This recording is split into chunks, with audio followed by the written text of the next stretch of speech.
tenía pendiente el día, había dicho el lunes creo que lo dije, martes, ya no sé qué día, que hoy íbamos a presentar la modificación a las leyes para el tema de desaparición. No terminaron Consejería Jurídica y todas las áreas porque pues es un tema que requiere todavía un poquito de mayor análisis. Yo creo que lo vamos a presentar el lunes, pero el compromiso de que vienen todas estas modificaciones que tienen el objetivo, por un lado, de fortalecer la búsqueda y por otro lado, fortalecer sanciones y generar todas las condiciones para que haya bases de datos únicas en el país que nos permitan atender el delito de desaparición y otros delitos. Les pongo algún ejemplo. Cuando lamentablemente fallece una persona que no es identificada, es decir, que la Fiscalía o los CEMEFOS, INCIFOS, según sea el Estado, no pueden identificar por alguna razón, no hay una sola base de datos nacional.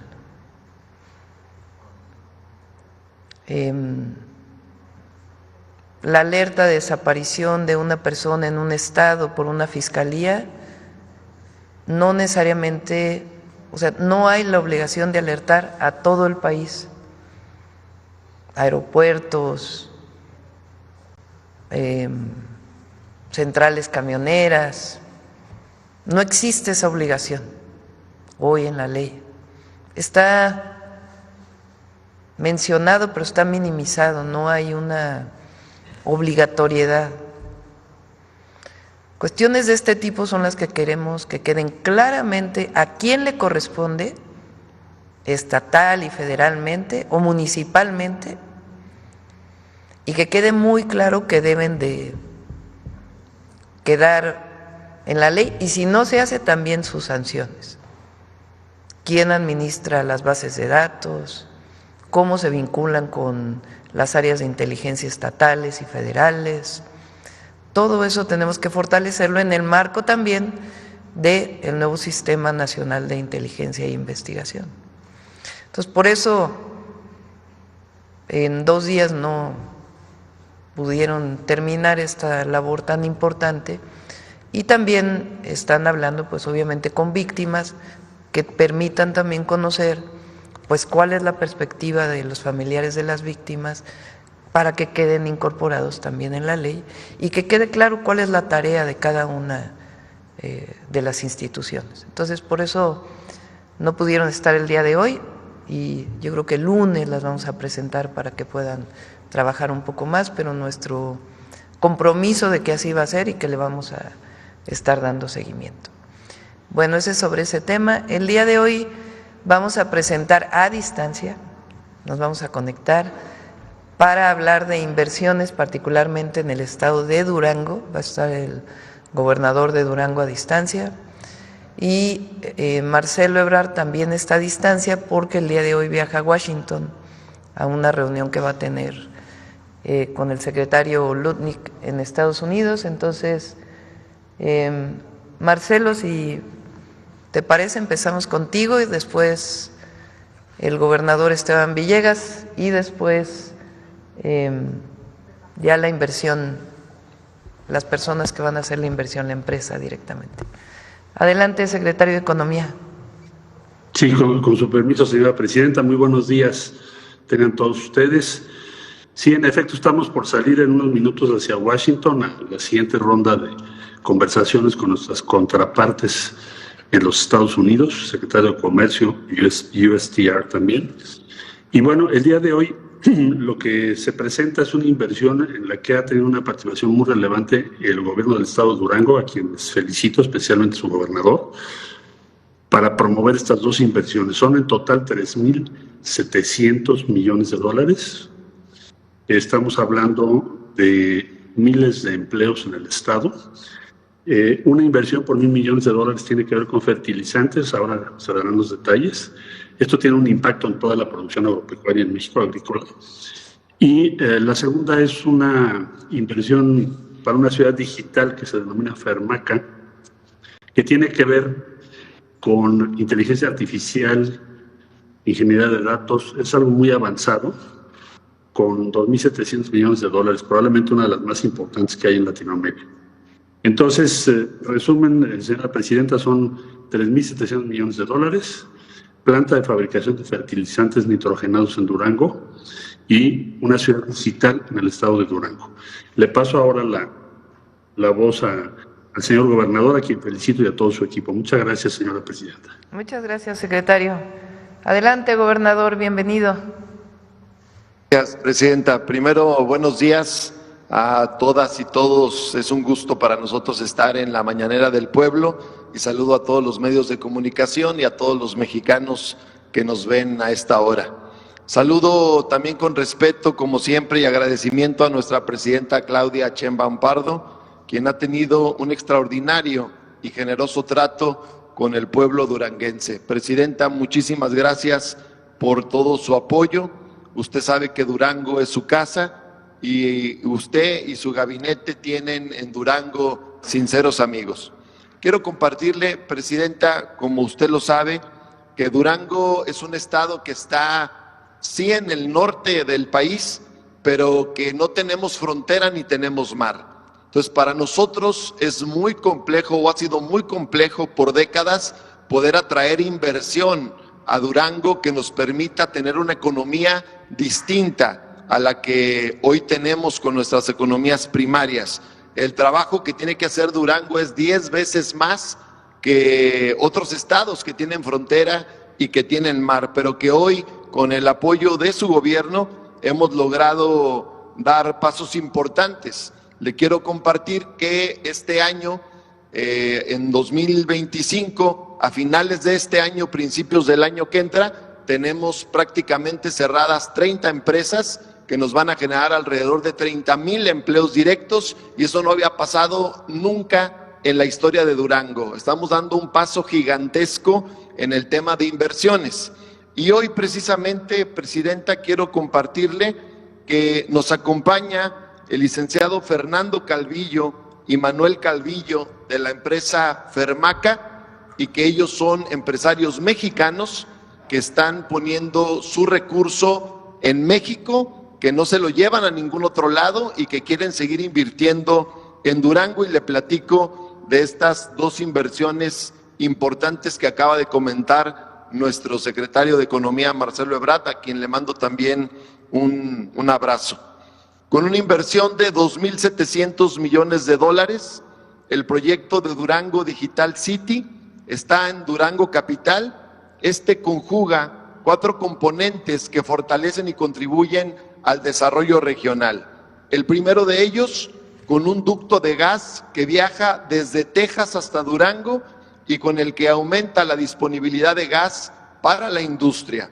El segundo es una línea de fibra óptica considerada con un desarrollo desde la frontera norte hasta el estado de Querétaro, con ramales hacia Guadalajara y obviamente hacia Durango, lo que brinda la posibilidad de conectividad a lo largo de su línea y permitirá la instalación de empresas en la región que puedan soportar la tecnología con esta infraestructura digital. El tercero, una planta de ciclo combinado para producir energía necesaria, que estarán usando su propio gas a través de el mencionado ducto. Y por último, un data center de hiperescala de 250 megawatts que vendrá a fortalecer la infraestructura tecnológica de todo el norte de nuestro país. La segunda inversión, presidenta, este segundo caso, es la planta de fertilizantes verdes. Se llamará Fermachem. Esta estará en la comarca lagunera, específicamente en Lerdo, con una inversión de $1,000 millones. Ambos proyectos abonarán al desarrollo nacional con una amplia visión de beneficio conjunto, en donde se impulsará la innovación, el desarrollo de soluciones globales. Durango siempre ha soñado en grande y hoy quiero agradecerle, Presidenta, por todo el apoyo, por su respaldo, el apoyo del Gobierno de México, de sus funcionarios y, por supuesto, el apoyo de usted de manera personal.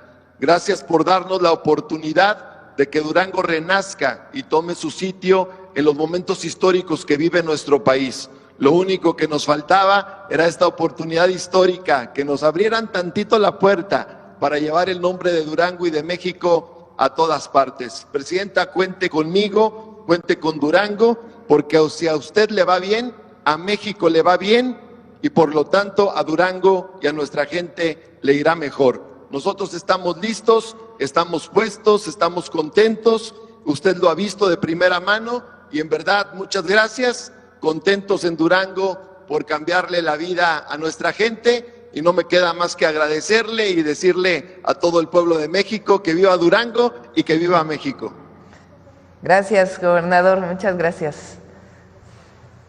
¿Van a hablar los empresarios?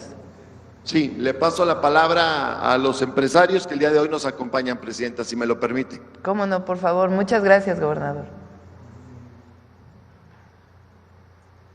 Buenos días. Con su permiso, señora Presidenta. Antes que nada, quiero agradecer a nombre de todos los que hacemos Fermaca la invitación de la señora Presidenta Claudia Sheinbaum Pardo a participar en este importante anuncio, al señor gobernador del estado de Durango, doctor Esteban Villegas Villarreal, por recibirnos en su estado, y al secretario de Economía, licenciado Marcelo Ebrard Casaubon, y a todos ustedes por la atención a este mensaje. Fermaca es una empresa mexicana que desde hace más de 60 años se ha especializado en el desarrollo y ejecución de proyectos de infraestructura de gran impacto en estos sectores. El día de hoy nos llena de orgullo hacer públicas dos importantes inversiones en el Plan México reciente anunciado por nuestra presidenta. La primera es la inversión de Fermaca Ciudad Digital, un centro de datos que integra 4 iniciativas para ser ejecutadas de manera simultánea, como lo mencionó el gobernador. El primero es la conectividad digital a través de una red de Fermaca Networks, esta última una red de fibra óptica oscura de largo alcance de 2,000 kilómetros y que interconectará los polos de actividad digital en México con nuestro vecino país del norte. La instalación de un centro de datos de gran capacidad de 250 megawatts para atender necesidades de los grandes actores globales de la industria digital. El abasto de energía eléctrica para el centro de datos mediante la instalación en sitio de una planta de generación de electricidad de gas natural con una capacidad de 350 megawatts bajo un esquema de autoabasto no interconectado. Y el suministro de gas natural con una interconexión de un gasoducto de 160 kilómetros a la ciudad de Durango. Fermaca Ciudad Digital representa una inversión que supera los 2,700 millones de dólares y cuyo componente de conectividad digital iniciará la construcción en las próximas semanas. En segundo lugar, anunciamos a través de Fermaquem una inversión de $1,000 millones de dólares para construir el municipio de Lerdo, una planta de fertilizantes nitrogenados para producir 600,000 toneladas anuales de urea para uso agrícola.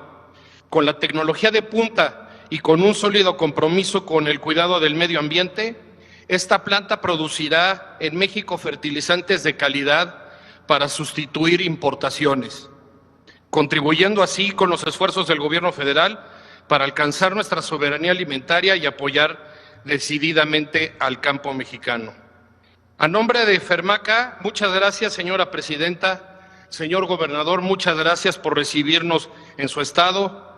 Licenciado Ebrard, muchas gracias por el apoyo que le están dando a nuestros proyectos y de la mano con ustedes y sus equipos para que próximamente estos proyectos sean tangibles y sean una realidad.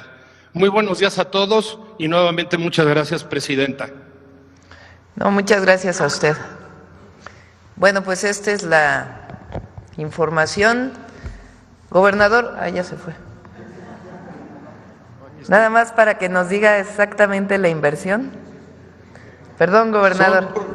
La inversión total es de 3.700 millones de dólares en estas dos empresas que se van a abrir, una en la capital y una en la comarca lagunera, presidenta. Muchas gracias. Gracias, gobernador. Gracias a usted. Muy bien. Bonito día. Igualmente, pues esta inversión de 3.700 millones de dólares para este centro de datos que incluye también su propia generación eléctrica y la planta de producción de fertilizantes, que se suma obviamente a las plantas de producción de fertilizantes que estamos llevando a cabo con Petróleos Mexicanos. Bueno, ahora sí pasamos a las preguntas.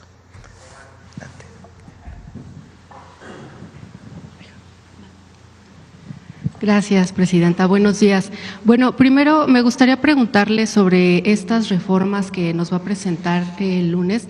Únicamente saber, ¿estarán acompañadas de algún incremento presupuestal, presidenta, por el tema de el desarrollo de tecnología que van a implementar? Y me imagino que también algunos equipos. Usted ya tiene esta experiencia de la Ciudad de México cuando creó bases de datos de ADN, el registro de agresores, etcétera.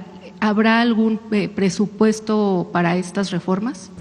Para la Comisión Nacional de Búsqueda va a haber un incremento presupuestal y antes del presupuesto, con la ley lo que queremos es poner a disposición todo lo que existe actualmente en los estados para que esté al servicio de esta plataforma nacional y este sistema nacional de búsqueda, vamos a llamarle así.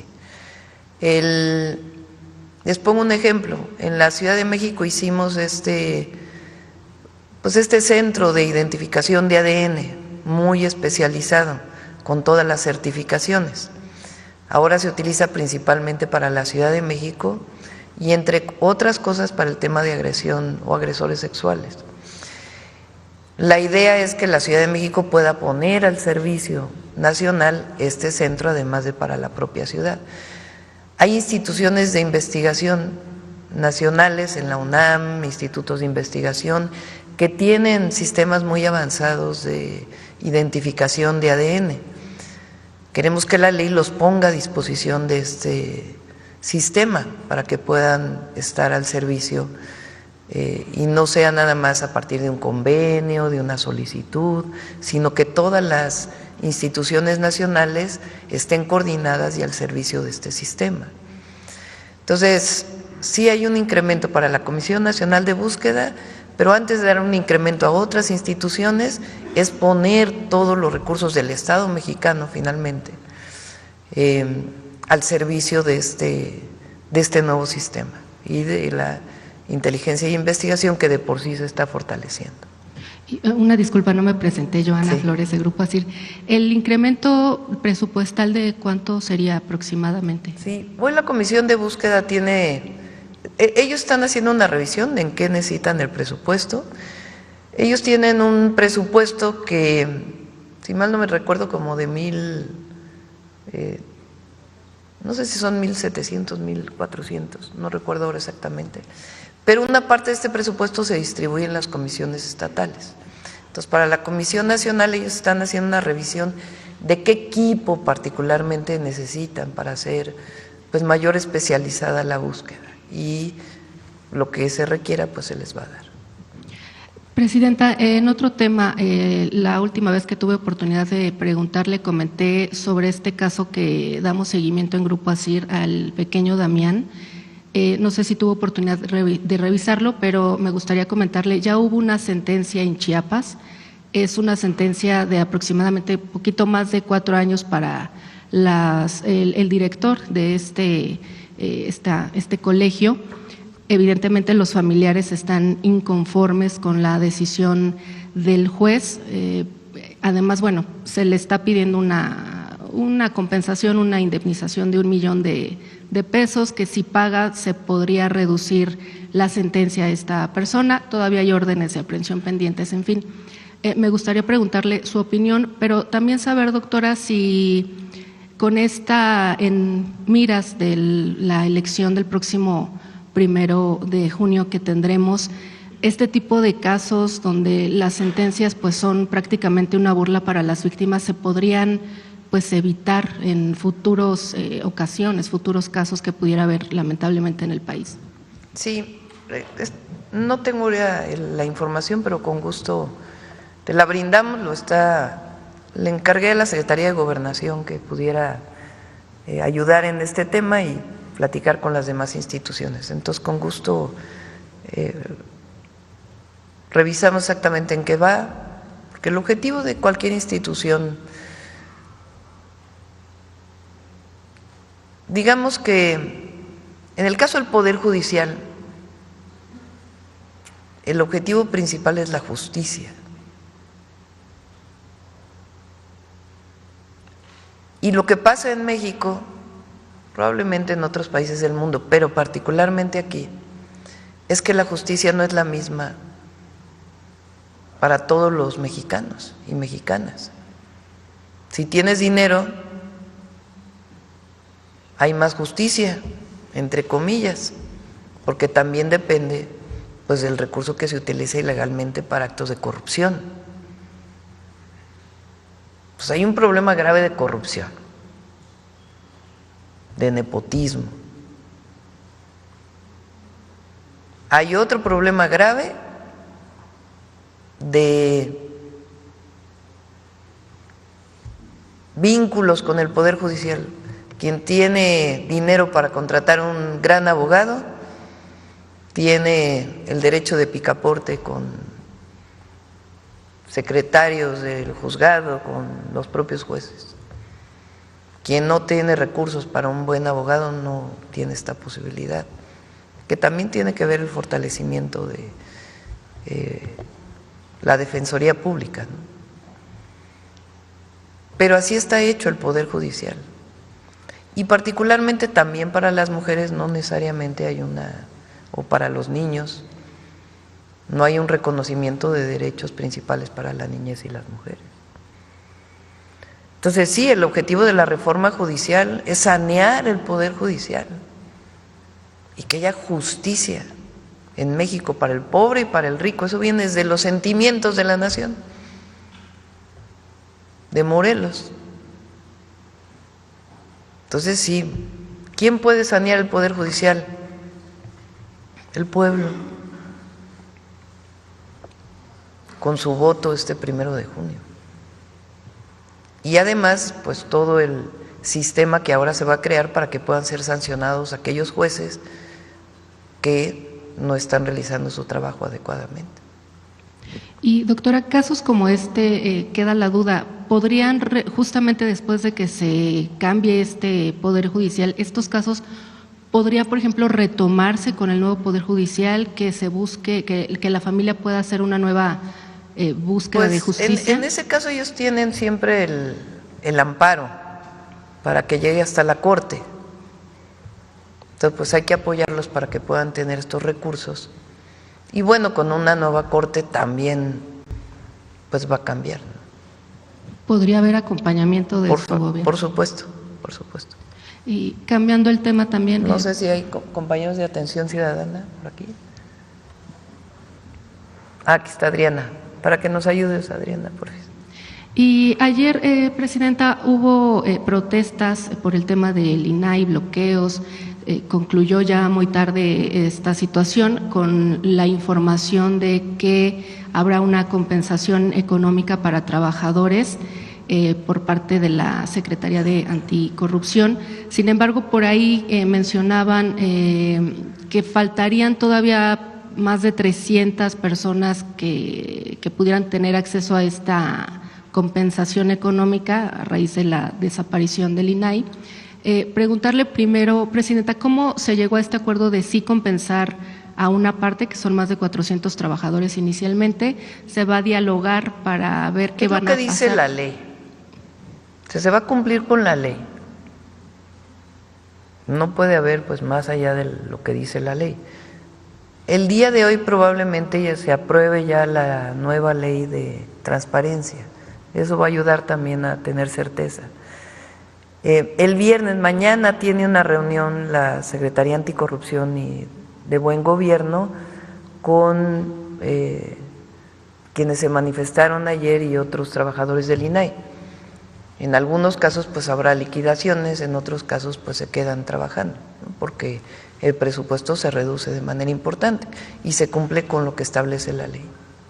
Justo eso le quería preguntar. Entonces, por un lado, hay capacidad presupuestal, como usted ayer nos decía, ¿no? A veces se puede, a veces no. Hay capacidad presupuestal para compensar a quien se tiene que compensar. Y también se decía ayer que de la Secretaría Anticorrupción dependerá el futuro de los trabajadores. Entonces, algunos permanecerán. Algunos sí, y otros pues serán liquidados conforme lo que establece la ley. Muy bien. Y en otro tema también, el 29 de marzo entra en vigor esta prohibición en escuelas para la venta de comida chatarra. Nada más saber, Presidenta, ¿va a haber algún esquema de supervisión, de operativos? ¿Cómo van a vigilar que esta disposición se cumpla? Sí, eso está, bueno, aquí está Noemí, que aparte de dar Mujeres en la Historia, es la subsecretaria de Educación Básica. ¿Quieres platicarle de las manuales y esto que han estado trabajando? Con permiso, Presidenta. Muy buenos días a todas y a todos. Efectivamente, a partir de este 29 de marzo entra en vigor los lineamientos sobre las cooperativas. Van a recibir los expendedores de alimentos una capacitación por parte de la Secretaría de Salud. Estamos trabajando ya con las autoridades estatales y con todos los enlaces que han estado colaborando con las brigadas de salud para que entre la semana del 31 de marzo y el 4 de abril se dé capacitaciones. Ya hay un temario sobre los productos que sí se pueden vender, los que no se pueden vender, socializar esta información con las personas responsables de hacer la venta de alimentación. Entonces, se estarán dando estas capacitaciones. Además, si ustedes ingresan ya al portal de Vive Saludable, Vive Feliz, podrán encontrar dos manuales. El primer manual, que se trabajó también con distintas dependencias de salud, con UNICEF. Los expendedores también ya tienen algunos recetarios, lineamientos en el sentido de la preparación de los productos, también que sí se puede vender. Sobre todo lo que queremos dar son opciones, más que una limitación de decir no, es qué opciones saludables se pueden dar en las escuelas, porque además de todo garanticemos y tengamos en el panorama que hay una diversidad importante de cómo se dan los alimentos en las escuelas. Es decir, no solamente tenemos estas cooperativas que al final a veces retribuyen económicamente a la escuela, sino también hay otros esquemas de alimentación, incluso los del propio DIF, que son estos desayunos calientes o desayunos fríos, propias familias que se organizan para dar esta alimentación. Así es que queremos atender a todos los actores involucrados a través de estas capacitaciones. Les decía yo, también en el portal ya pueden descargar los manuales, mismos manuales que serán impresos y que serán entregados a las escuelas y que también vienen acompañados con manuales para padres de familia que también serán entregados para que sea una estrategia completa. Estamos involucradas todas y todos, desde el sector educativo, desde quien vende estos alimentos y bueno, también las familias. Y perdón, pero ¿habrá supervisiones? ¿Cómo estarán revisando? Tenemos las brigadas de salud, ya tenemos un enlace en cada una de las entidades. Estamos también trabajando ya con los supervisores de las escuelas. Tenemos ya también una información basal que se distribuyó también en las escuelas para hacer este levantamiento de cuáles son los seguimientos, cuáles son las escuelas donde hay venta afuera de los horarios escolares, cuáles son las que tienen, por ejemplo, máquinas expendedoras dentro de las escuelas. Es decir, estamos haciendo todo un levantamiento de información y es a través de los supervisores, que son los que tienen las zonas, son nuestros ojos más directos y bueno, estaremos utilizando y necesitando mucho de su apoyo. Son nuestros supervisores. Y perdón, entiendo, hay una voluntad, pero ¿habrá algún tipo de sanción para quien no cumpla o está descartado esta posibilidad?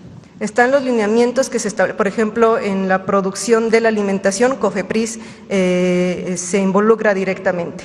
Hay una revisión, por ejemplo, si no hay una sanidad en los alimentos, hay una atención directa, pero todo eso también ya está involucrado COFEPRIS.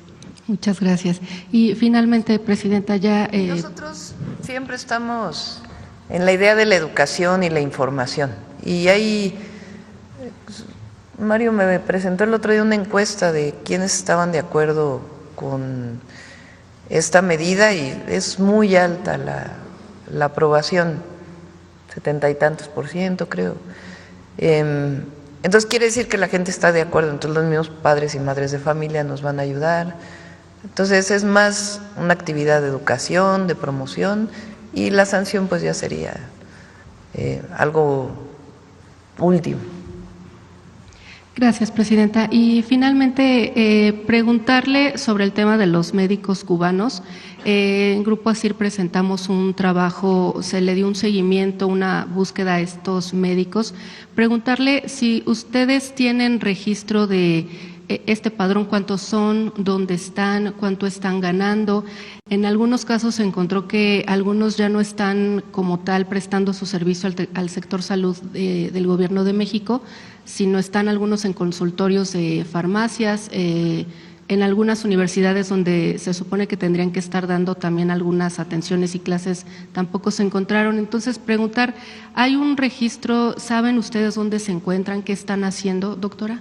Sí, es un registro, me parece, bueno, hay que ver estos casos que ustedes documentan para ver qué características tienen, pero todos los médicos cubanos, que además agradecemos muchísimo, y es muy importante que la gente sepa que no es que sustituyen a un médico mexicano. Esta contratación de médicos cubanos se hizo para especialidades donde en ciertos lugares, por más que se abren las convocatorias y se abren, no hay médicos mexicanos que quieran ir a estos lugares. Muchos de ellos están en los lugares más apartados. Y eso lo hacen, pues, obviamente por decisión voluntaria. Entonces, tienen un seguimiento tanto por la Secretaría de Salud, que sabe perfectamente su nombre, dónde están, su horario, etcétera, como por propio Migración, porque también pues son médicos que vienen con una visa especial. Entonces, sí hay seguimiento, por supuesto, y ahí me ha tocado ver, ahora que he estado recorriendo el país, que voy a algunos centros de salud, me ha tocado ver la participación, cómo están trabajando y el agradecimiento de la gente de su participación para poder cubrir alguna especialidad que por alguna razón, ya sea porque no hay médicos que se quieran ir a vivir al lugar o porque sencillamente no hay suficientes médicos especialistas en esa especialidad en México. Ya platicamos por qué no hay médicos especialistas en México. Pues porque durante años, todo el periodo neoliberal, cerraron la posibilidad de que hubiera médicos especialistas. A ver si está la gráfica por ahí que presentamos aquella ocasión. Es hasta el 2019 o 20 que el presidente López Obrador duplica la formación de médicos especialistas, que hay toda la capacidad de hacerlo, pero en esta idea de que había que cerrar el ingreso para que fueran médicos de excelencia, pues cometieron una barbaridad, que es que no hay suficientes médicos especialistas en México. Ahora se está revirtiendo gracias a esta medida que se tomó hace algunos años. El IMSS nos platicó, Zoé, fíjense, bueno, el IMSS nos platicó, Zoé, cómo ahora tuvo, le llaman draft ellos en inglés, una selección de más de 9,000 médicos especialistas que no se hubieran podido contratar si no hubiera sido por este impulso que se le dio al incremento de la matrícula para médicos especialistas. Recuerden que un médico especialista no se forma en un salón de clases, sí tienen obviamente una parte curricular de aprendizaje en aula, pero la mayoría de su aprendizaje es en los hospitales o en los centros de salud. Entonces, gracias a eso se ha podido dar al ISSSTE, al IMSS y al IMSS Bienestar este incremento en el número de médicos que fortalece el sistema de salud del país.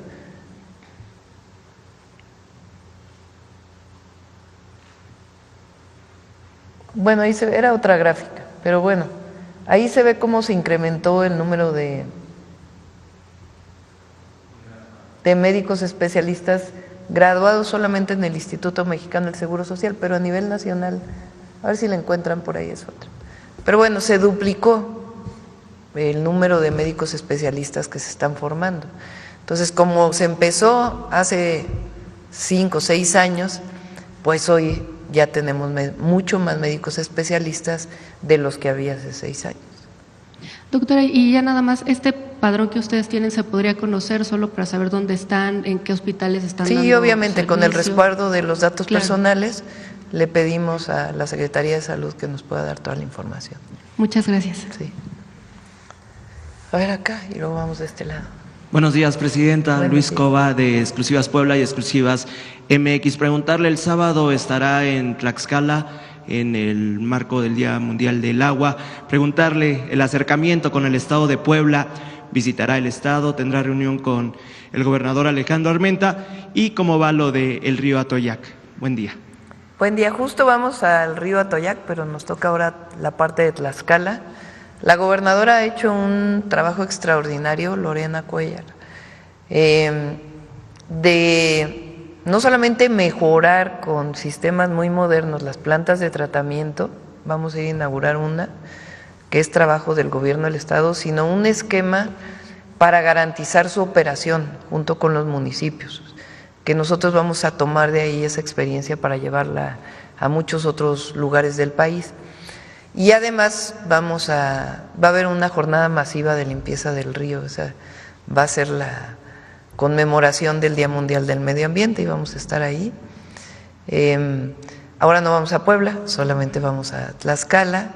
Ahí va a haber en Tlaxcala también una Universidad Rosario Castellanos, nos va a acompañar el director del Poli, porque ahí en Tlaxcala también nuestro objetivo es que haya otro campus del Instituto Politécnico Nacional, que es una petición de la gobernadora. Entonces ahora vamos a Tlaxcala. Este fin de semana, bueno, hoy vamos a Monterrey, vamos a ir a la toma de protesta y al informe anual de CAINTRA, que es la Organización de Empresarios de Monterrey, y vamos a aprovechar ahí para tener una reunión con todos los empresarios del acero para ver el tema de los aranceles en acero. Vamos a platicar con ellos. Recuerden que nosotros las acciones que vayamos a tomar dependen pues también de lo que vaya a plantear el gobierno de los Estados Unidos el 2 de abril y lo haremos de manera integral. El secretario Ebrard ha estado muy cerca de ellos, pero voy a aprovechar ahora también para reunirme personalmente. Ahí hay una empresa muy importante. Hay varias empresas de acero y aluminio en Nuevo León, pero particularmente pues está Ternium, que es una de las empresas más importantes de acero. Entonces vamos a aprovechar para reunirnos con ellos. Eso es hoy.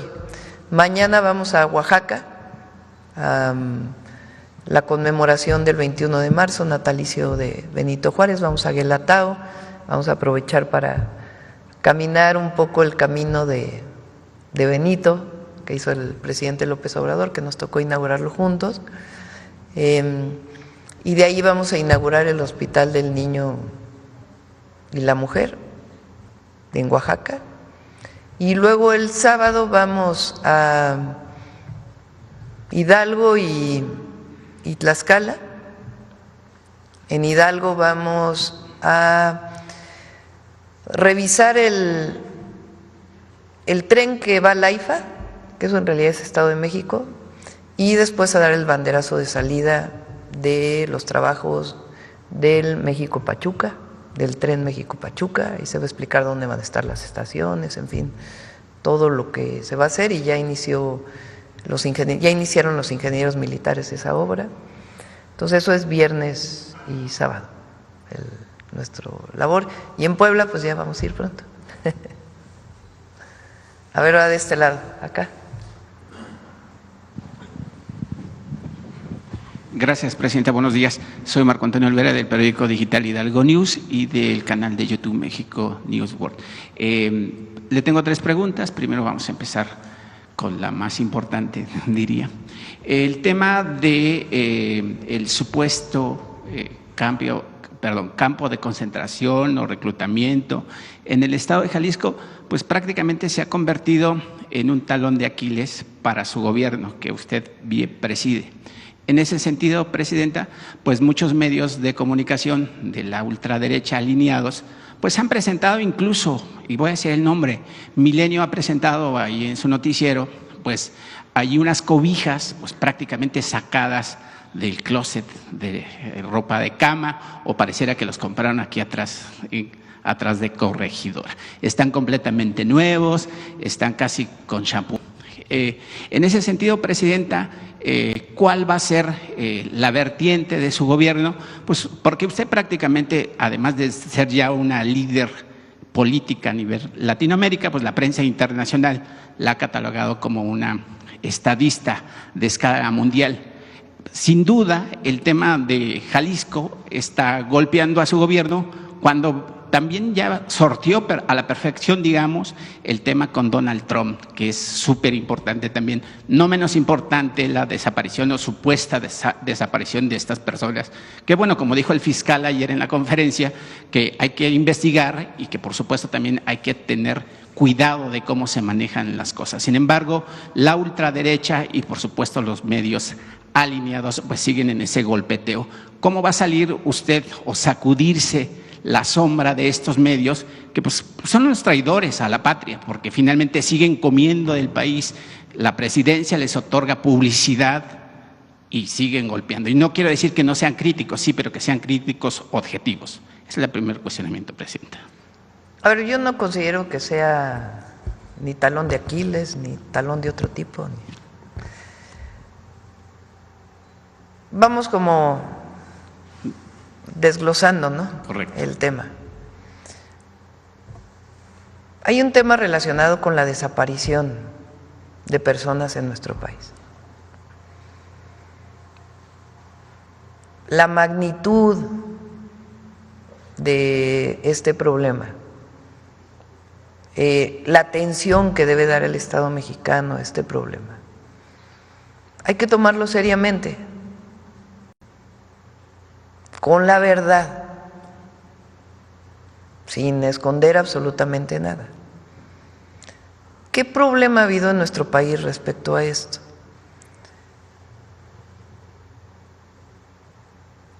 Para empezar, el número de personas desaparecidas o no localizadas. Que el sexenio pasado el presidente López Obrador lo que hizo fue una búsqueda intensa.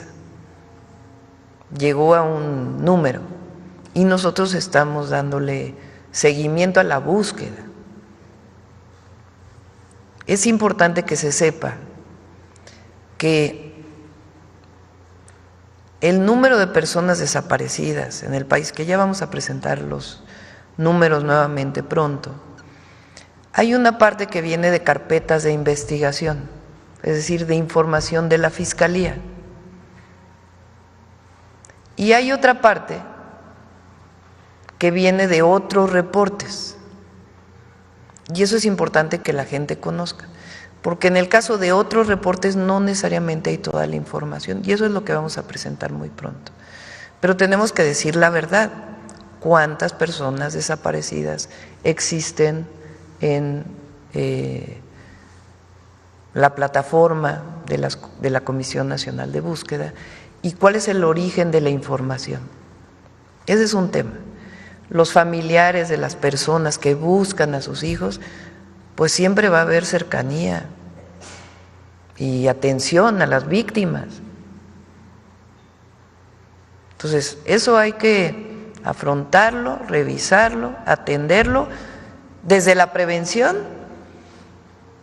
hasta dar con la verdad y que se haga justicia y que se encuentre a las personas. Por eso una carpeta de investigación, hasta que no se encuentre una persona en desaparición, nunca se cierra, porque no se puede cerrar y tiene que haber el trabajo por parte del Estado.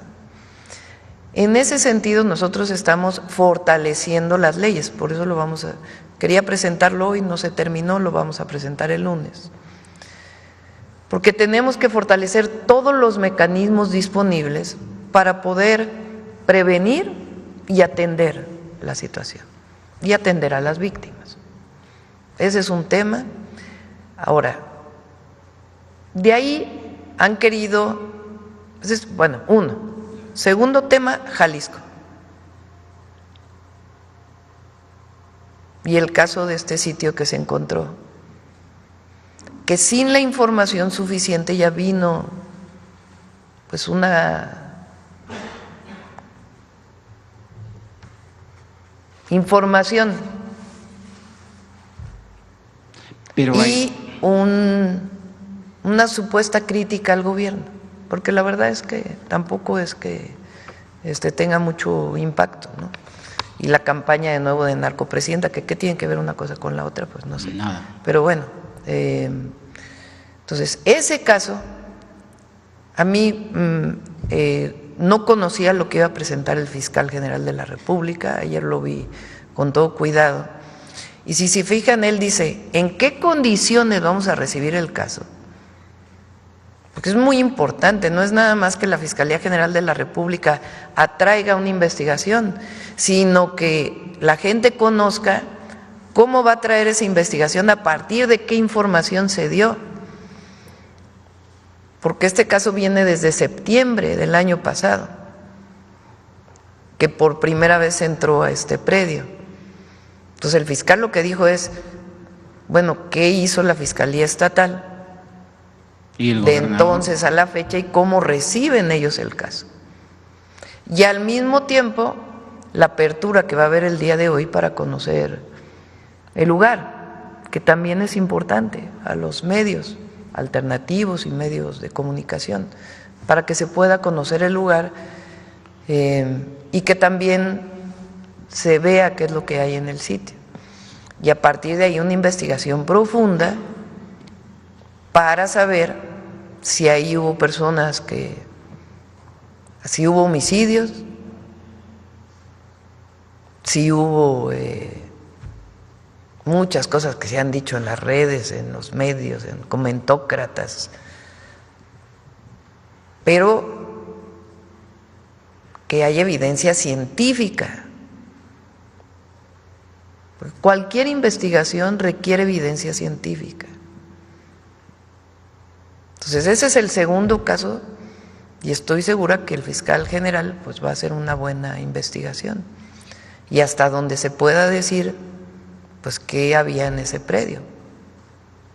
Entonces es el segundo. El tercero ya es cómo han querido supuestamente aprovechar esto para hacer una campaña en contra del gobierno. Pero yo no lo veo, pues ya sabemos quiénes son. Claro que también hay que decirlo, a su tiempo. ¿Cómo fue que se fue construyendo esa historia? ¿Y quiénes fueron los que estuvieron diciendo cosas sin ninguna información? Lo vamos a presentar aquí en su tiempo. Pero tomamos en serio el tema de la desaparición, lo vamos en su justo término, la atención a las víctimas, el fortalecimiento de las leyes, que se clarifique, que se haga, que salga la verdad del tema de Jalisco y de este predio en particular, sin esconder nada, y el deslinde de responsabilidades. Y por otro lado, pues esta campaña que son los mismos. Si no es por esto, es por otro. Si no es por, ahora ya dicen que hay más desapariciones que homicidios en el país. Ya vamos a presentar los números de carpetas de investigación. Entonces, sí, también hay que decirlo porque es una responsabilidad de la presidenta y de esta mañanera del pueblo decir la verdad, pero también el derecho de réplica, porque no puede ser que haya una campaña en contra de nuestro gobierno y que nosotros no respondamos. Pues claro que hay que, por eso está el detector de mentiras, por eso informamos, y en este caso también lo vamos a hacer. ¿De dónde fue que salió una versión? ¿De qué dijo quién? ¿Cómo lo dijeron? Acompañado con pruebas, con lo que va a hacer la Fiscalía. Entonces, por eso digo, hay que poner todo en su justo término y vamos a seguir haciendo nuestro trabajo. yo no tengo, digamos, ninguna duda en que estamos haciendo lo correcto. Y eso es lo que nos da la tranquilidad. Por supuesto que atendemos todo y estamos en todo, pero en el sentido de que no vamos, nosotros no somos los gobiernos del neoliberalismo, no somos el PRIAN, no somos el PRIAN. Nosotros nos comprometimos a no mentir, a no robar y a no traicionar al pueblo. Y así hasta el último día de mi mandato. Presidenta, y con respecto al gobernador Alfaro, todavía no terminaba su administración Alfaro cuando pues esto ya habían entrado a ese predio. Y seguramente el gobernador sabía del tema o hizo caso omiso o quiso tapar el sol con un dedo.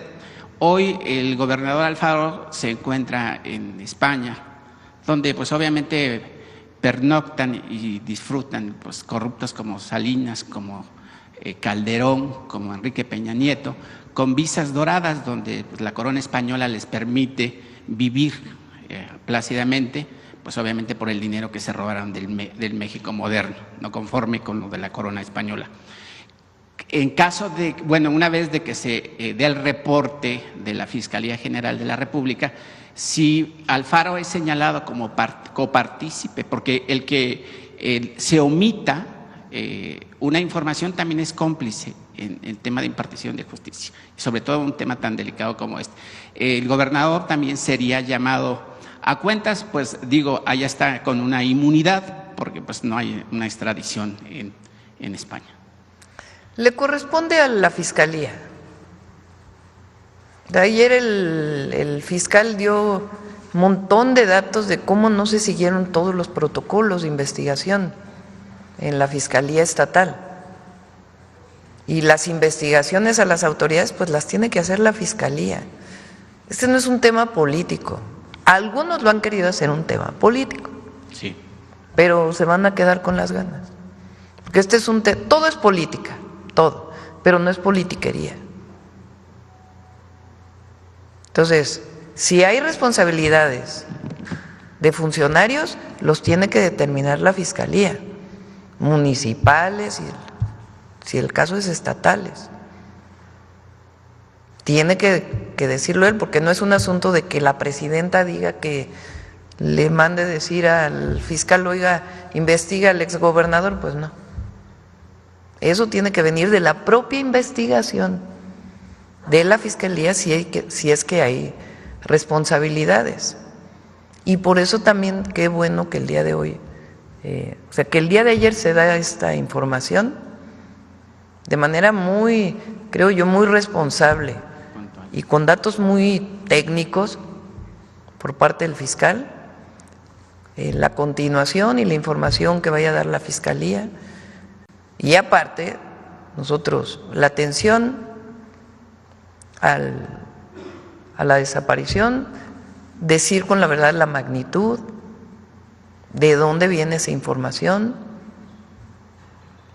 todas las modificaciones a las leyes. Segundo, caso Jalisco.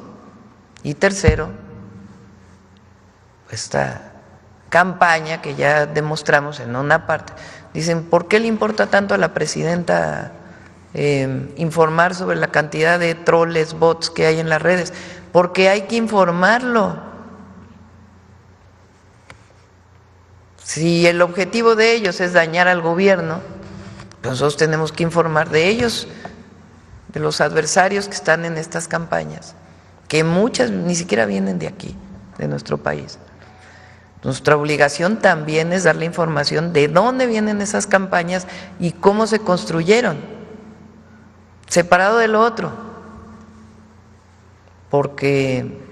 y que la gente se informe bien y estén pendientes. Correcto, Presidenta, cerramos con ese tema de Jalisco. Cuando no asisto a sus conferencias, pues hacemos el monitoreo respectivo. Usted aborda temas entre líneas no porque no quiera explicarlo, sino que lo deja ahí en el aire. Y ese tema en el aire fue el tema del fuero, que usted dijo como hace 3 semanas, que no está muy de acuerdo. ¿Del fuero? Del fuero. De los diputados. De los que tienen los diputados federales, los diputados locales. No debería haber fuero. Bueno. Desde mi punto de vista. Claro. En ese sentido, Presidenta, le quiero abordar un tema, porque en el Estado de México pues siguen los enfrentamientos de personas que quieren seguir cobrando extorsiones a transportistas y comerciantes, varias asociaciones y afectados. Pues ahí señalan al presidente municipal Raciel Pérez Cruz, quien ha generado un ambiente hostil para seguir, obviamente, controlando estos sectores. Y se ha generado, pues, ahí un grupo de choque. Lo digo porque el tema del fuero, Presidenta, pues este hombre llamado, pues, como lo mencioné, Raciel Pérez Cruz, pues fue exdiputado en el 2006 al 2009 por el PRD, ya desaparecido. Y pues pareciera que ya le gustó el tema de cobrar en el erario público. Y luego después se hizo alcalde entre el 2019, entre el 2019 y el 21. Y en el 21 quiso volver a reelegirse y luego lo perdió, y luego en el 24 pues obviamente tiene otra vez el tema de la alcaldía. En este tema pues ya también el presidente que la antecedió a usted, pues ya había intervenido, pero pareciera que volvieron a las andanzas. Presidenta, ¿cómo terminar ese tema que sí lastima a muchos comerciantes, pues que son de la economía baja, y que usted, a través de su gobierno, pues le inyecta a la economía baja, pues para que sobresalgan las familias mexicanas, y que no es justo que un alcalde sea señalado, y ahí donde interviene otra vez el Poder Judicial, porque ya hay unas carpetas de investigación, pero no avanzan? ¿Cómo intervenir desde esa trinchera que usted tiene como presidenta de la República para combatir este tema, donde pues los funcionarios siguen fungiendo como delincuentes de cuello blanco y con una corbata y un escritorio, que además ahí los puso el pueblo a través de una votación? Sobre todo porque se siguen escudando en el tema del fuero, que usted bien lo dice, y yo también coincido de que no hubiese haber fuero, porque bueno, si no eres delincuente, porque vas a tener miedo, ¿no?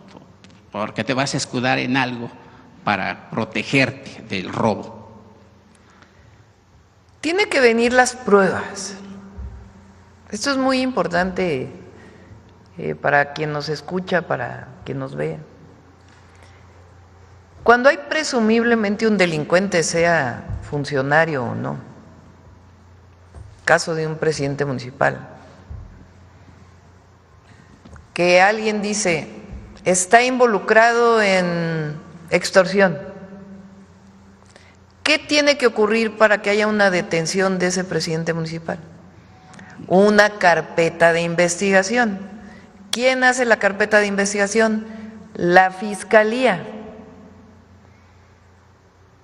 ¿Qué tiene que tener esa carpeta de investigación para poder ser llevada a un juez para tener una orden de cateo, una orden de aprehensión? Pruebas.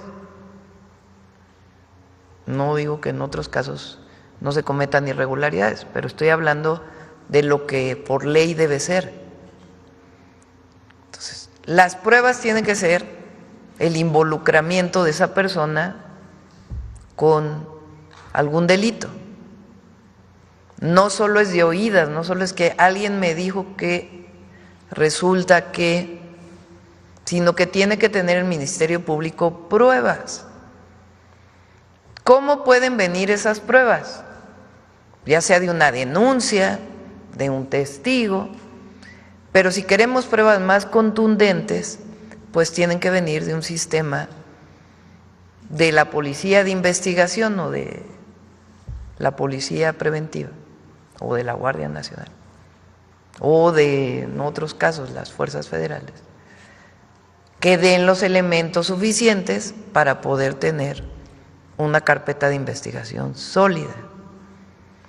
Si se hace una investigación de extorsión y ahí en esa investigación resulta que está involucrada una autoridad, pues entonces es parte de la carpeta y se presenta ante un juez para que el juez diga, sí hay pruebas suficientes, orden de aprehensión.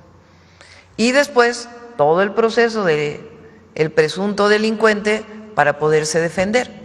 Esa es la ley en México. Entonces, si hay pruebas de esta persona involucrada en delito de extorsión, tiene que estar en una carpeta de investigación. Ya hay una carpeta de investigación, Presidenta. Lo que pasa es que ahí, pues obviamente, pues otra vez le insisto, y usted también tiene razón, que pues prácticamente el Poder Judicial pues estaba en un estado de putrefacción por impartición de justicia. Pero aparte del Poder Judicial, más allá de si tiene un amparo o algo, la persona que se le dio sin sustento o uso de la suspensión, aun cuando hay pruebas de su participación en algún delito, la Fiscalía del Estado de México pues fue la que hizo el llamado a esta operación Enjambre, en donde se detuvo incluso a una presidenta municipal. Entonces, la única cosa pues es que haya las pruebas suficientes, ¿no? Claro. Ahora les platico, estuvo hoy la gobernadora Delfina en el Gabinete de Seguridad, ayer estuvo el gobernador de Tabasco y el martes estuvo el gobernador de Jalisco, y así estamos trabajando con todos los gobernadores. Después ya vamos a ir a los estados a participar en los gabinetes de seguridad.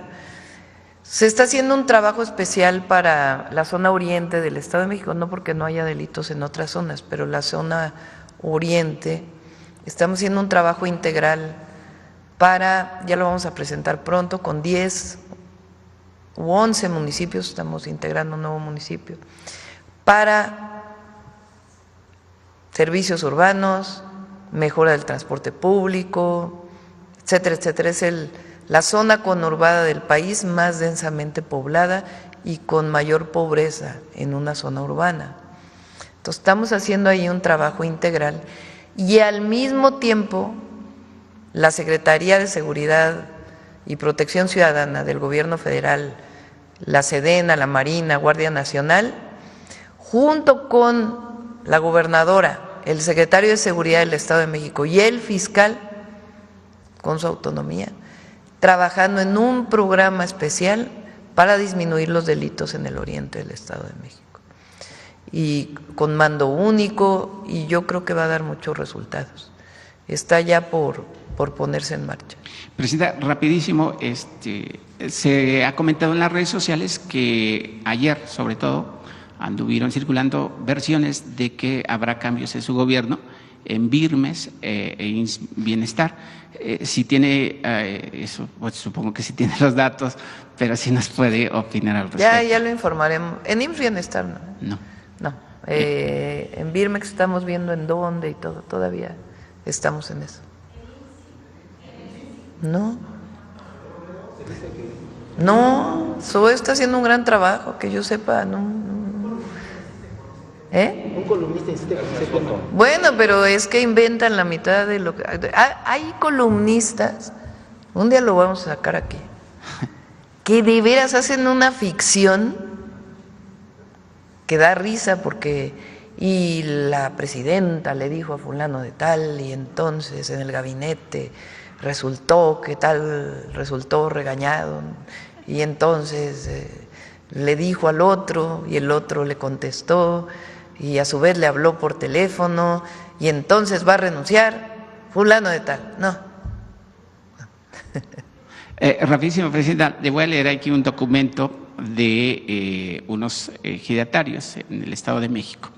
Los habitantes de Naucalpan enfrentan graves problemas y uno de ellos es la última loma verde de Lomas Verdes.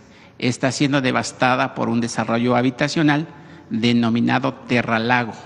En el año 2006, la ciudadanía organizada pidió la expropiación del predio al entonces presidente municipal o a presidenta municipal, Angélica Moya, debido a que estudiantes del doctorado en biología de la UNAM Campus Iztacala encontraron un extraordinario contenido de biodiversidad para ser declarada área natural protegida. A punto de lograrse, el gobierno de Vicente Fox dio marcha atrás al proyecto y causó a ciudadanos de daño al erario.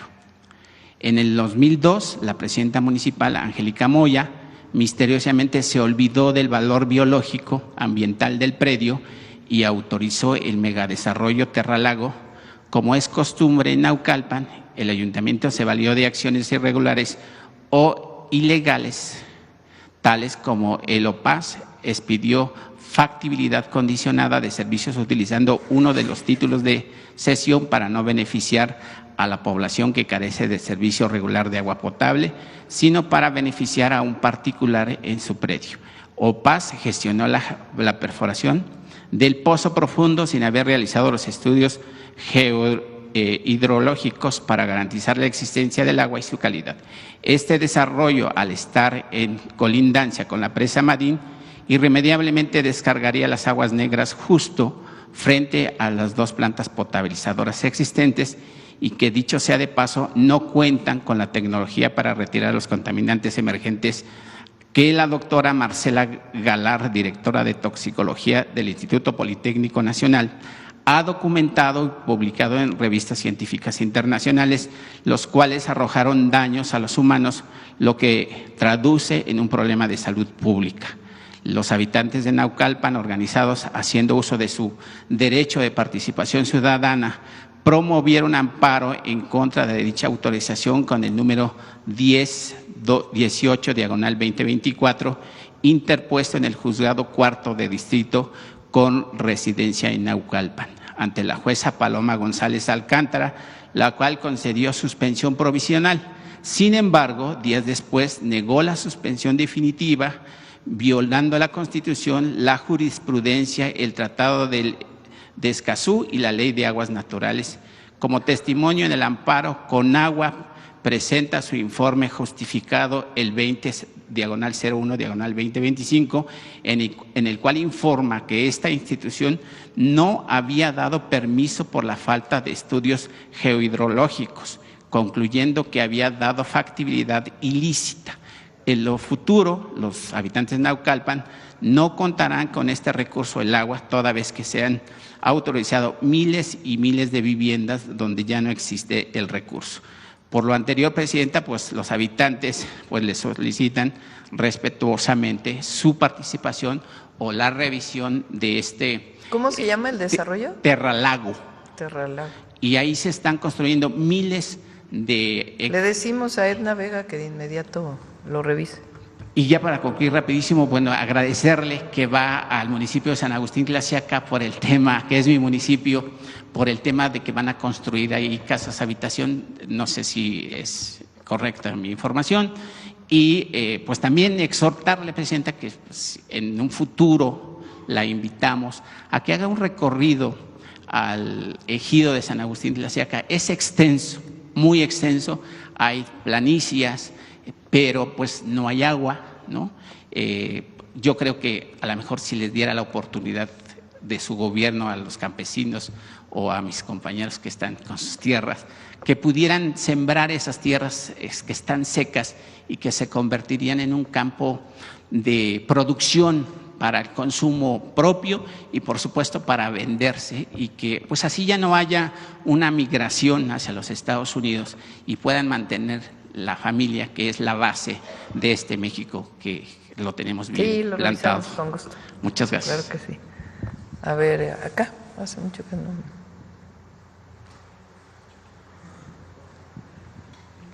Muy buenos días, soy Carlos Pozos de LM Noticias, Lord Molécula. Buenos días a los compañeros, a quienes nos ven y nos escuchan. Mi primera pregunta, Presidenta Coná, al punto y sin rodeos, le pregunto, en el marco del 87 aniversario de la expropiación petrolera, ¿la reforma judicial y el petróleo entrarán dentro de la revisión del TECMEC en el 2026? pues empresarios del sector energético estadounidense se quejan del cambio de régimen constitucional de la Comisión Federal de Electricidad y del propio Pemex por hacerlas preponderantes. Y en este mismo sentido del tema energético, le pregunto si continúa su compromiso de pagos a proveedores al 31 de marzo o se amplía al mes de abril. Bueno, en el primero no tienen por qué. Empresarios estadounidenses dedicados a la energía, porque en el caso del petróleo pues no está incluido en el TEMEC, y en el caso de la electricidad no se está violando nada que tenga que ver con el TEMEC, entonces no tienen por qué, además de la decisión soberana del pueblo de México, pero no tendrían por qué. Por el cambio de ser preponderantes, por empresas preponderantes, ese es el disgusto que tienen. Sí, pero no tienen por qué, porque incluso en el caso de Pemex, aun cuando hubo las rondas y todo aquello que se hizo, recuerden que en el 2013 fue la reforma, la contrarreforma, vamos a llamar, energética en contra del pueblo de México, del 2013, que dio bloques de territorio marítimo y terrestre a empresas extranjeras para la explotación del petróleo. Aparte de lo que eso significa en términos de la historia en nuestro país y la decisión soberana del pueblo o en contra de la decisión soberana, ni siquiera los explotaron. Así es. O sea, se hizo un concurso, se dividió principalmente la zona del Golfo por bloques, y entonces se hizo una ronda de licitación. ¿Quién da una mejor oferta? Y entonces hubo empresas que dijeron, yo doy una mejor oferta, se le asignó 2014, que estamos 2025 y todavía no hay nada. Entonces ni siquiera tendrían por qué tener esta queja. Y en el caso eléctrico va a haber inversión privada con estos nuevos esquemas, pero el 54% de la generación es pública. Y sobre su compromiso de pago al 31 de abril. Sí, va a haber una extensión, ya lo puede venir a informar la Secretaría de Energía. Perfecto.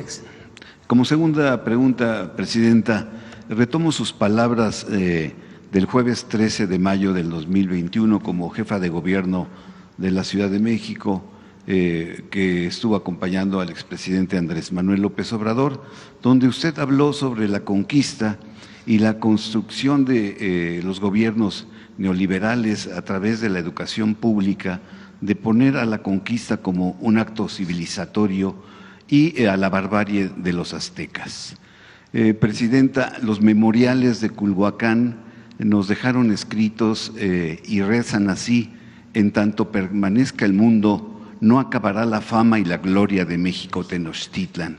Le pregunto, en estos momentos de tensiones internacionales, ¿quién puede vencer a México? Al pueblo de México nadie. Nadie. Y menos ahora. Nadie. El pueblo de México es lo mejor de nuestro país. Pero además ahora está empoderado, consciente. Ayer vi una nota que decía que México entraba en una de las encuestas, ¿no?, del país más feliz. Hace tiempo había otra encuesta que decía que México era el primer lugar pero ahora en esta otra, ayer vi que México entraba, creo que el 10º lugar, en el top 10 de las personas más felices. Pues eso habla del empoderamiento del pueblo. Entonces, no hay manera, ahí está. World Happiness Report, o sea, quiere decir el reporte de felicidad del mundo. No sé quién lo haga, qué institución.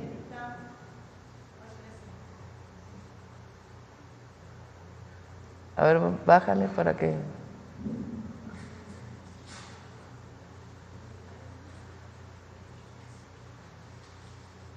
¿Dónde está lo de México? A ver. No, pero a ver dónde, por ahí. Costa Rica, ahí está mal escrito, no sé qué. Y México 10º entran en el top 10 por primera vez.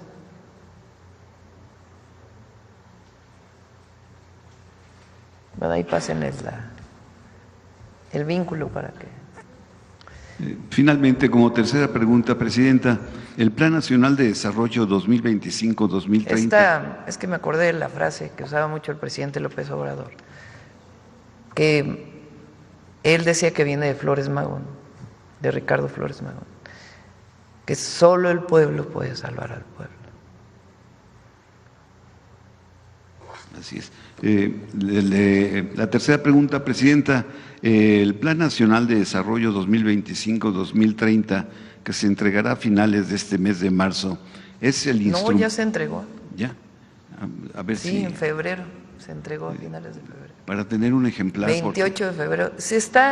Pásenles el vínculo.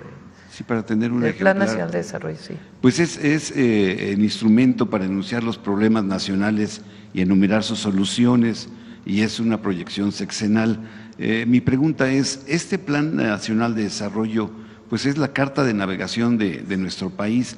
¿Este plan se puede ver alterado por la imposición de aranceles impuestos por parte de Estados Unidos o de otros factores, Presidenta? Y estamos justo hoy a 13 días del 2 de abril, cuando Donald Trump pues dé a conocer su decisión de aranceles. Por ello, el pueblo de México tendrá que hacer un sacrificio para poder resistir y superar esta decisión unilateral. Vamos a esperar a ver qué plantea el 2 de abril. Nosotros estamos buscando siempre un acuerdo y que se afecte lo menos posible a México. Pero en caso contrario, pues también tenemos plan y hablaremos pues claramente de lo que esto significaría. Vamos a buscar siempre pues el diálogo y que se cuide el tratado que tenemos, que ayuda mucho a México, pero ayuda muchísimo también a Estados Unidos. Con la expropiación petrolera, el expresidente Lázaro Cárdenas dijo al día siguiente, usted dio lectura ahora en el aniversario, que México tendría que hacer un sacrificio para pues superar los intereses que se habían afectado con la expropiación petrolera. Por eso le reitero, el pueblo de México tendrá que hacer un sacrificio con estos aranceles. Vamos a esperar a ver qué pasa el 2 de abril y ahí ya hablaremos, pues obviamente, claramente de las implicaciones y siempre buscando el diálogo. Gracias, Presidente. Gracias. Bueno, a ver, la última, vamos para acá y ya después, porque nos tenemos que ir a Monterrey. Voy, Presidenta. Sandra Aguilar, de Grupo Informativo. Como siempre, con el gusto de saludarla a usted y a sus invitados o a su invitada del día de hoy. Estuvimos el pasado fin de semana, pues en mi tierra, en Tamaulipas, este tercer informe, finalmente estos 29 meses, o los primeros 29 meses del gobierno de Américo Villarreal Anaya. Para mí, para nosotros, los que estuvimos presentes, con agrado vemos un antes y un después. No me pude regresar, por supuesto, sin el mensaje que envía precisamente el gobernador Américo, y si me permite se lo puedo, es muy breve.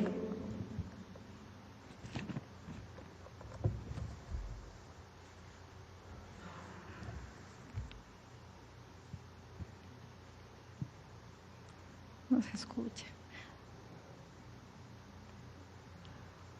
Muy agradecido Hemos tenido varias reuniones de trabajo con ella, con el grupo de los gobernadores, en el impulso y la dirección que quiere dar a los programas prioritarios, el incrementar los beneficios a través de los programas de bienestar, que ahora son ya derechos constitucionales. Hacía yo la referencia y muy agradecido que ya a través de ellos a Tamaulipas le llegan más de 20,000 millones de pesos al año y que llegan a las gentes menos favorecidas socialmente.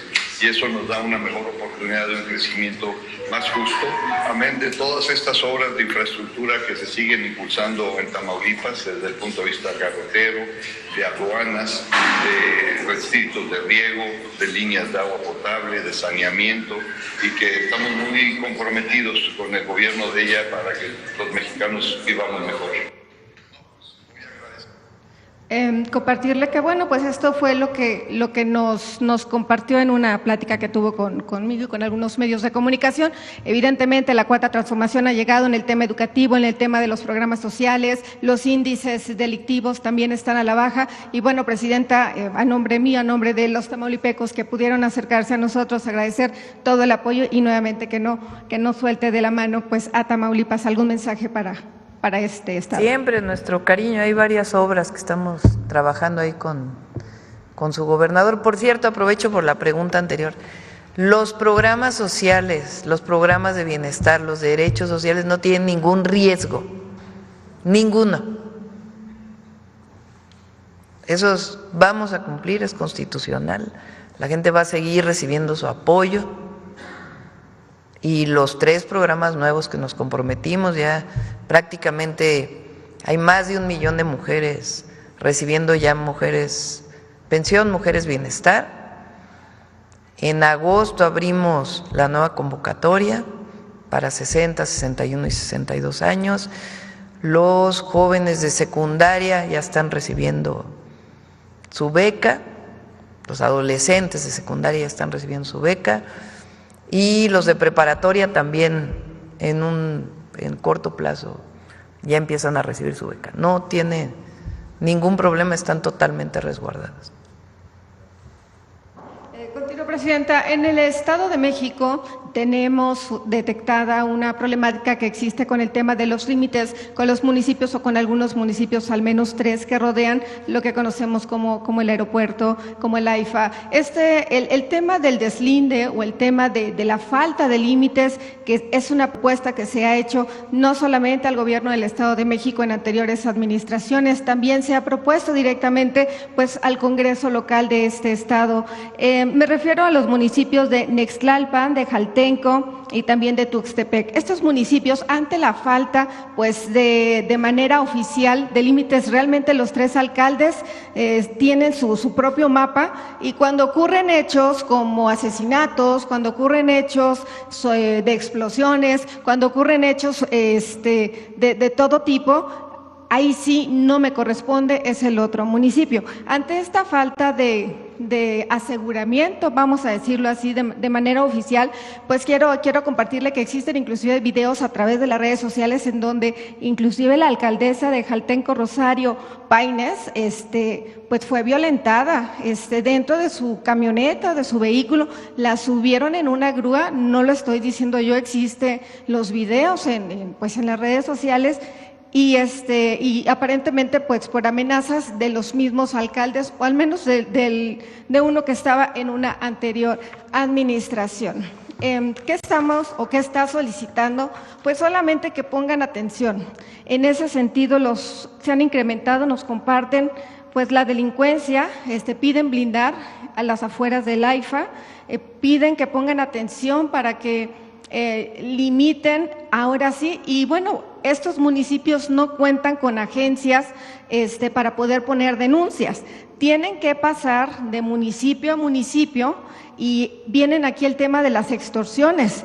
También tenemos videos que le podemos compartir en donde pues están extorsionando a los ciudadanos. La misma alcaldesa en su momento, para poner esta denuncia, no la dejaron pasar, y fue por eso, tengo entendido, que pues la subieron en su vehículo. Entonces, ha sido muy discreta tal vez en este tema, pero sí se ha vuelto ya pues una situación insostenible. Le sumamos también que hay áreas de en donde aseguran se practica este huachicoleo y pues al momento de que ocurren estos altercados, pues simplemente pues nadie quiere atender. Quiero dejarle aquí sobre la mesa, espero algo se pueda hacer y es una denuncia que, insisto, ya tenía pues de algunos meses atrás. Y finalmente, nuevamente están pidiendo su apoyo, Presidenta. En Chichén Itzá, en el estado de Yucatán, quieren agradecer el apoyo porque se hacían o se realizaban prácticas en algunos hoteles. Han avanzado mucho, han sentido sí su apoyo por parte de la Secretaría de Gobernación, este acompañamiento por parte también de la Secretaría de Seguridad Ciudadana, pero ciertamente escuché el día de hoy 1, 2, 3 temas del Poder Judicial, continúan presentando estos amparos, que hacen que se alarguen pues la resolución de los casos y que pues sigan peligrando familias. ¿Pero qué tiene que ver los hoteles? Pues que ya tienen pues las resoluciones para poder ejecutarlas y que pues las fiscalías siguen sin hacer. O sea, hoteles irregulares, o sea, que están en lugares que no deben estar. No, son hoteles que en su momento hicieron la denuncia aquí en este estado de Yucatán, en donde… ¿Cuál es la denuncia? Ok, que cuando viene el tema del COVID, algunas asociaciones pues hicieron alianzas para pues que no se perdieran pues esas fuentes de trabajo. Ante el incumplimiento, gente aprovechada ha querido pues sí, en este momento crucial quitarles a familias completas que en su momento pues han brindado servicios turísticos o servicios de hotelería en este lugar. Han presentado documentos, aquí han dado seguimiento a estas denuncias, han brindado ya sentencias y simplemente no se pueden recuperar sus propiedades. Más allá de la recuperación de estas propiedades, Presidenta, están trabajando con otros nombres y al interior se realizan actividades, que es lo preocupante para los dueños de estos hoteles o de estas empresas, que si bien es cierto, ante esta denuncia se han empezado o comenzado a revisar este sector específicamente en el estado de Yucatán. Más sin embargo, ante pues estos recovecos que los jueces emiten, amparos, todavía no tienen una respuesta y solamente piden pues que no olviden a esta denuncia que aquí se hizo hace pues algunas semanas. Lo reviso. Bueno, sería todo. Muchas gracias. Bueno, vamos con Mujeres en la Historia, lo dejamos para mañana, a los que faltaron. Hay un tema importante del tema de el agua, el acuerdo, convenio, tratado de aguas fronterizas con Estados Unidos. Se está atendiendo, nada más porque salió ayer el gobernador de Texas y se está atendiendo por parte de Conagua y del SILA se llama, que es quien se encarga pues de revisar este tratado. Entonces nada más para que sepan. Sí, pues depende, sí. Ha habido menos agua, ese es parte del problema, ¿no? Y por eso es importante. Recientemente firmé un acuerdo que venía desde el presidente López Obrador sobre este tema y se va a atender, ¿no? para que se conozca pues que ya se está atendiendo. Adelante, Noemí. Sí. Muy buenos días a todas y a todos nuevamente. Creo que esta es otra fotografía icónica en la historia de nuestro país. ¿Les parece familiar? 18 de marzo. ¿Qué día? 18 de marzo. Del 18 de marzo. 1938. ¿En qué momento? Expropiación petrolera. Bueno, el lugar donde se está realizando esta escena es en el… ¿Dónde? Plano. ¿Alguien más? Es maestra Noemí, por eso está haciendo examen. Bueno, el lugar es Palacio de Bellas Artes y aunque efectivamente tiene que ver con la expropiación petrolera, se desarrolla en abril de ese mismo 1938. Esta semana, como ustedes saben, pues tuvimos un aniversario más de la expropiación petrolera y esta fotografía representa los días 12, 13 de abril, cuando el Comité Nacional Femenino Pro Recaudación Económica estuvo realizando pues esta recaudación, como su nombre lo dice, donde participaron distintas mujeres. Fue presidida por Amalia Solórzano y es de quien vamos a hablar el día de hoy. Y bueno, ustedes podrán ver que las mujeres, muchas mujeres, llevaron zapatos, billetes, monedas, máquinas de coser, plantas, gallinas, guajolotes. Fue una participación de toda la población mexicana que acudió al llamado de Lázaro Cárdenas y bueno, por supuesto las mujeres también presididas, les decía yo, por Amalia Solórzano, estuvieron desarrollando estas recaudaciones, particularmente esta es en Palacio de Bellas Artes, para poder, bueno, apoyar a este llamado que hizo el presidente Lázaro Cárdenas. Este comité fue presidido por Amalia Solórzano. Conozcamos más sobre ella. Amalia Solórzano nació el 10 de julio de 1911 en Tacámbaro, Michoacán. Se casó en 1932 con el general revolucionario Lázaro Cárdenas. Cuando él asumió la presidencia, Amalia tenía 23 años y además de hacerse cargo de los cuidados familiares, fue un apoyo fundamental en las transformaciones que él impulsó. En 1937, Amalia formó parte del comité que recibió en la Ciudad de México a hijos de los republicanos españoles, los llamados Niños de Morelia, cuyos padres los habían enviado a México para alejarlos de la guerra. Al año siguiente ocurrió uno de los episodios más importantes de la historia de la soberanía nacional, la expropiación petrolera. Amalia se sumó a la organización de colectas populares para pagar la deuda petrolera.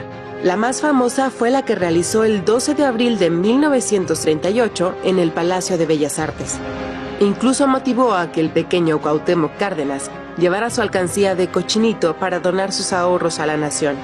Amalia recordaría más tarde en su libro de memorias, «Era otra cosa la vida». No ha habido una respuesta más bonita que esa. Llegaron con animales, gallinas y borregos, alhajas, anillos de matrimonio, medallas del bautizo, objetos distintos, miniaturas, de todo. Fueron días de mucha actividad y grandes satisfacciones. La generosidad y calidad de la gente expresadas en todas las formas, que así respondieron a este acto que marcó para siempre nuestra soberanía económica. En 1968, Amalia apoyó al movimiento estudiantil por convicción propia y asistió de incógnito a varias manifestaciones como la Marcha del Silencio. Regresé a la casa a eso de las 8:30 de la noche. Entré al despacho del general, nada más se paró, se me quedó mirando y lo primero que me dice es: ¿y cómo estuvo la concentración, chula? Y le contesto: pues muy buena, muy concurrida. No sé si él se haya imaginado que mis salidas eran siempre por ese motivo, pero ni me lo prohibía ni me lo autorizaba. Era cuestión mía y era valor entendido que a mí me interesaba e iba. Tras la muerte del general Cárdenas en 1970, Amalia se dedicó a trabajar intensamente con los indígenas, principalmente en la Mixteca, donde visitó distintas comunidades para conocer sus problemas más urgentes y ayudar a atenderlos. Hizo trabajo solidario en la zona durante 18 años. Encabezó la construcción de caminos y techos para escuelas. Además, llevaba despensas, cobijas y comida. Acostumbré a llevar también jóvenes estudiantes para que conocieran de cerca a nuestra gente y sus grandes carencias. Fue muy provechoso para ellos. Se sensibilizaron y tomaron la obra con verdadero amor.